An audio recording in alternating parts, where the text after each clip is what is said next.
بیل گیتس ساڵانە 5 میلیارد دلار یارمەتی بۆ گەشەپێدان تەرخان دەکات، ئەوە ژوای کردووە ببێتە یەکێک لە هەرە مرۆڤدۆستی بەخشەندەی جیهان. ئەمریکا هەروە یەکەم وڵاتی پارەبەخشی جیهان بۆ دابینکردنی یارمەتی بە پرۆگرامەکانی درێژخایەن و تەنگەتاوی لە سەرانسەری جیهانە، وەک یارمەتی 10 میلیۆن و 800 هزار دلار بە دوای هاتنی لافاو لە پێڕۆ بە وڵاتەیە. بەڵام سەرۆکی ئەمریکا داناڵد ترامپ پێشنیار دەکات بودجەی 43 میلیارد دلاری بودجێ بیانی کەم کاتەوە، وەک بەشێک لە هەوڵەکانی کە قەرزی حکوومەت کەم بکە. گیتس لە وتاری خزمەتەکانی یەکگرتووی پاشایەتی لە لەندەن ئەم حوتووە دەڵێت گەلێک لە ڕەخنەگرانی بیانی بەوە نازانن کە ئەو یارمەتیە پێشکەوتنی گەورەی وەدەسێناوە. ئەگەر تەنیا یەک ژمارە لە کاریگەربوونی بیرۆکەی گەشەسەندن هەتا 1990 هەڵبژێری، ئەوە ژمارەی 122 میلیۆن منداڵ هەڵدەبژێرم کە ئەوە ژمارەی ئەو منداڵانەیە گیانیان ڕزگار کراوە. گیتس پشتیوانی لە بیرۆکەی دابینکردنی یارمەتی بۆ بیانی دەکات.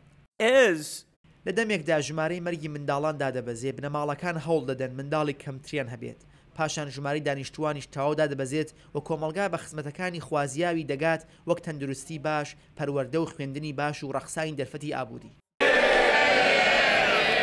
وتاری بیل لە لەندەن لە دەمێکدا دێت کە بەریتانیا خۆ بۆ دەنگدانێک بۆ جیابوونەوە لە مانگی جوون ئامادە دەکات. بەریتانیا لەو چەند وڵاتانەی پێشکەوتووە کە بەڵێنیداوە یارمەتی بە UN دابین بکات کە 7% لە سەرجەم داهاتی گشتی سەرانەیە. سەرۆک وەزیر باڵێنیداوە ئەو یارمەتیە دابین بکە، بەڵام گەلێک کەس لە پارتەکەی دەڵێن ئەو یارمەتیە بۆ بەشی لەشکری تەرخان بکرێت. کاتێک یارمەتی بە شێوەی خراپ بەڕێوە دەچێت، ئەوە دوو جار تاوانە، واتە ئەوە پارەدزینە هەم لە خەڵکی باجدەر و هەم خەڵکی هەژار. ناوەڕۆکی ئەو یارمەتیە گەیشتن بە کەسانی خوازیار و دانانی کاردانەوەی زۆر باشە.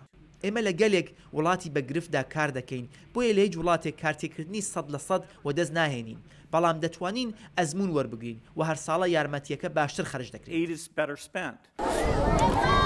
ئاژانسەکانی یارمەتی دەردەڵێن ئەو دەمەتەقەیە لە کاتێکی هەرە خراپدا دێت، لە دەمێکدا 65 میلیۆن پەناخواز لە سەرانسەری جیهاندا هەنە و شەڕ و کێشەکان لە خۆرهەڵات خراپتر دەبن و ویشکە ساڵیش لە خۆرهەڵاتی ئافریکادا لە گۆڕەدایە.